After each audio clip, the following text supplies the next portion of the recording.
Salam dostlar. Orus tilin үйрөнүүчүлөрдүн dagы bir кетирген өтө олуттуу катасы бар, эгерде билсеңиz. Көптөгөн орус tilin үйрөнүүчүлөр мен мужской роддомунда, мен эркекмин да, эртеден кечке бүт баарын мой деп айтам. Ал эми аялдар же кыздар болсо, мен женский родмун да, мен аялмын да, демек эртеден кечке бүт баарын мая деп айтам деп суроо бериши. Достор, эсиңиздерде болсун, биз сүйлөп жаткан адамдын родуна эмес, сүйлөнүп жаткан нерсенин родуна карайбыз. Мисал үчүн, мен айталы бул китепти сөз кылып атам. Менин китебим демекчи болуп жатсам, демек моя книга дейм. Демек эгерде сөздүн этеги а жана я тамгасы менен аяктаган болсо, моя деп айтам.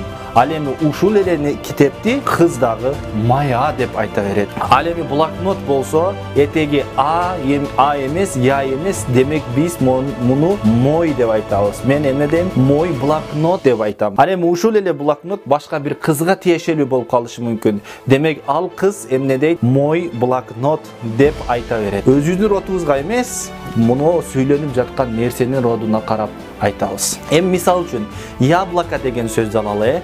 Яблоко, этеги о. Демек мен айтам, менин алмам боло турган болсо, моё яблоко.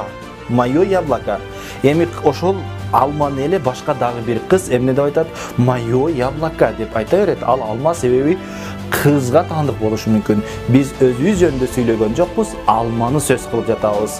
Демек биз өзүбүздүн родубузга карап эмес, сүйлөнүп жаткан нерсенин родуна карап род коебуз. Достор, эгерде сиздер түшүнгөн болсоңуздар, сөзсүз комментарийге калтыра кетиңиздер. Голос.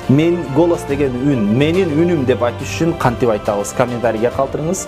Жына, аял. Этеги а менен аяктап атат. Менин деп айтыш үчүн кантип айтабыз? Менин аялым деш үчүн комментарийге сөзсүз калтырыңыз. Эми пальто. Менин деп айтыш үчүн кантип айтабыз? Муну дагы комментарийге калтырыңыз.